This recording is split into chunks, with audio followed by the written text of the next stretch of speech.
Welcome to Democracy Now!, democracynow.org, The War and Peace Report. I'm Amy Goodman.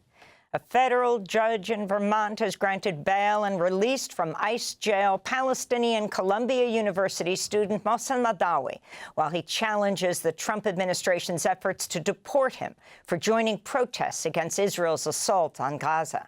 U.S. District Judge Jeffrey Crawford ruled the Trump administration failed to show why Madawi should remain in confinement, condemning, quote, chilling action by the government intended to shut down debate, the judge said. Mohsen Madawi emerged from the courthouse to a jubilant crowd of supporters, both arms in the air, holding up the V for Victory sign with his hands, also the gesture for peace. And I am saying it clear and loud. Yes. To President Trump and his cabinet. Yes. I am not afraid of you.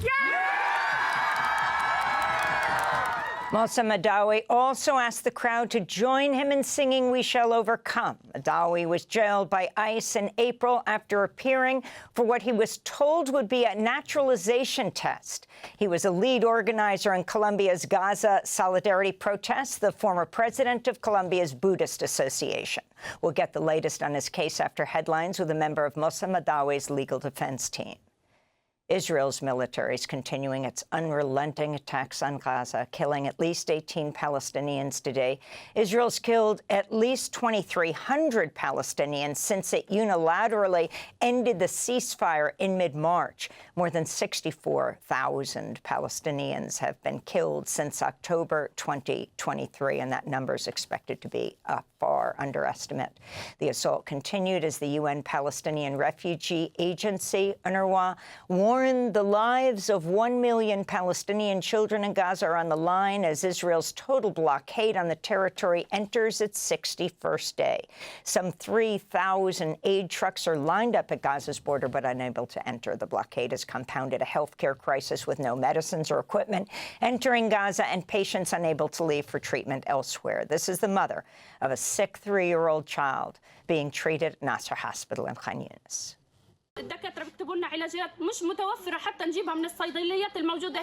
Doctors prescribe treatments that aren't even available to get from the pharmacies here. My daughter needs this medicine, but it's not available. It's not available anywhere in Gaza's pharmacies. It has to come from outside, and the occupation has closed the crossing and refuses to let medicines through.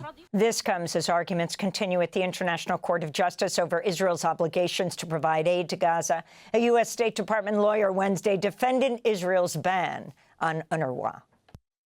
UNRWA is not the only option for providing humanitarian assistance in Gaza. In sum, there is no legal requirement that an occupying power permit a specific third state or international organization to conduct activities in occupied territory that would compromise its security interest. Israel's Channel 13 has aired a report detailing how the administration of former President Joe Biden allowed Israel to carry out its slaughter in Gaza with total impunity, with one senior official admitting it amounted to, quote, killing and destroying for the sake of killing and destroying, unquote. In Syria, at least 30 people have been killed in recent days amidst violent clashes between government forces and armed groups on the outskirts of Damascus. Israel intervened by launching air attacks on Syria, claiming it was defending the local Druze community. Syria immediately condemned all forms of foreign intervention, unquote. The transitional Syrian government, which came to power after the ouster of President Bashar al-Assad in December, has said its restored order in the region is committed to protecting all communities in Syria. U.S. and Ukrainian officials signed a deal late Wednesday that'll give the U.S. a stake in Ukraine's mineral reserves as part of a joint investment fund with Kyiv. Details of the deal have yet to be released, including any guarantees of U.S. security assistance for Ukraine. Trump has sought to frame the agreement as repayment for U.S. military aid to Ukraine since Russia's invasion in February 2022. The Ukrainian parliament will still need to ratify the deal. Treasury Secretary Scott Bessent spoke after the signing of the agreement. Today's agreement signals clearly to Russian leadership that the Trump administration is committed to a peace process centered on a free, sovereign, and prosperous Ukraine over the long term. It's time for this cruel and senseless war to end. We'll have more on the story later in the broadcast with investigative journalist Antonia Yuhas. Her recent piece is Trump's Minerals Deal, a Fossil Fuel Shakedown. The Trump administration's spoken to leaders of Libya and Rwanda about the possibility of sending undocumented immigrants to those two countries. That's according to CNN, which reports the U.S. is also seeking a so-called safe third country agreement that would allow the U.S. to send asylum seekers to Libya, including people with no criminal records. This comes as President Trump said in an ABC News interview he has the power to bring back a Maryland father the U.S. government admitted to expelling to an El Salvador prison in error, but that he will not do so, despite court orders mandating the return of Kilmar Abrego Garcia. Trump was interviewed by ABC's Terry Moran. This is not an innocent, wonderful gentleman from Maryland. I'm not saying he's a good guy. It's about the rule of law. The order from the Supreme Court stands, sir. He came into our country illegally. You could get him back. There's a phone on this desk. I could. You could pick it up, and with all the power of the presidency, you could call up the president of El Salvador and say, send him back right now. And if he were the gentleman that you say he is, I would do that. The comments contradict previous White House statements the U.S. has no power to return Abrego Garcia. During the interview, Trump grew increasingly agitated and repeatedly interrupted Terry Moran to falsely claim Abrego Garcia had tattoos on his knuckles reading MS-13, a reference to the MS-13 gang. In fact, those characters were photoshopped into a picture of tattooed symbols on Abrego Garcia's left hand shared by the White House on social media. Moran made this point in the interview.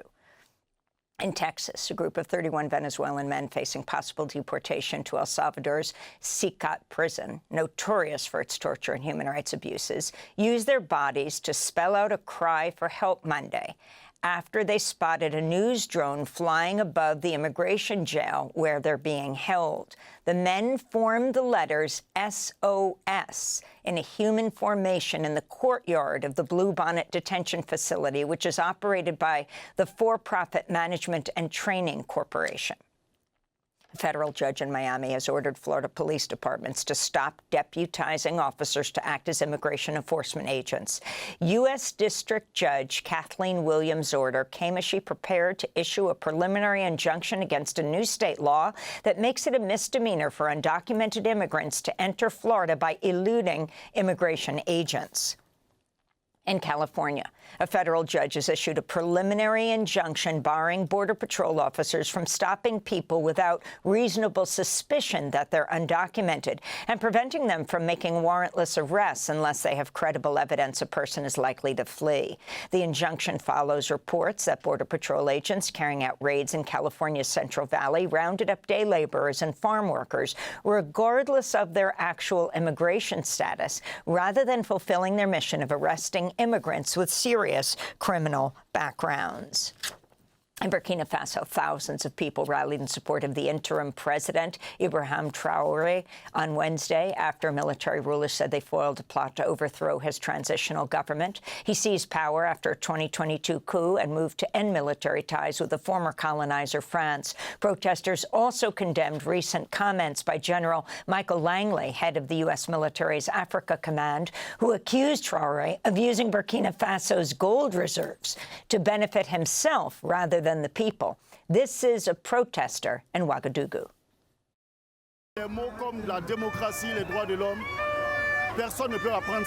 Words like democracy, human rights, no one can teach that in Africa. The African continent was the first continent that produced democracy, but not that of the West, which consists of burning countries, burning continents that do not think like them. Here we are today so that our country remains standing, so that our continent remains standing. Protesters took to the streets of Panama City Wednesday to condemn the signing of a memorandum between the U.S. and Panama that would allow U.S. troops to deploy around the Panama Canal for military training. We protest because they have stomped over the sovereignty of entire generations who have fought. They dumped our sovereignty to the trash by signing a memorandum of understanding that allows foreign military presence in Panama. Down with the memorandum. Down with the memorandum. sovereign Panama. President Trump has repeatedly threatened to take back the Panama Canal, as he's pledged to annex Canada. In Mexico, rights groups are demanding justice for Marco Antonio Suastegui, an environmental activist from Guerrero State who was shot 2 weeks ago and died on Friday. Suastegui helped lead the successful grassroots resistance against the La Parota hydroelectric dam project, which would have devastated the local community. In Pennsylvania, students at Swarthmore College set up a new protest encampment, naming the site the Hossam Shabbat Liberated Zone, in honor of the 23-year-old Palestinian journalist killed by Israel in Gaza in March. Students are demanding Swarthmore, quote, divest from Israeli occupation, aggression, and apartheid and declare itself a sanctuary campus, unquote. And tens of thousands of people are taking to the streets across the United States for May Day, International Workers' Day. Over 1,000 actions in more than 1,000 cities will protest the Trump administration's policies. Worker-led demonstrations are also taking place in countries across the globe. And those are some of the headlines. This is Democracy Now!, democracynow.org, the War and Peace Report. I'm Amy Goodman. And I'm Narmeen Sheikh. Welcome to our listeners and viewers across the country and around the world.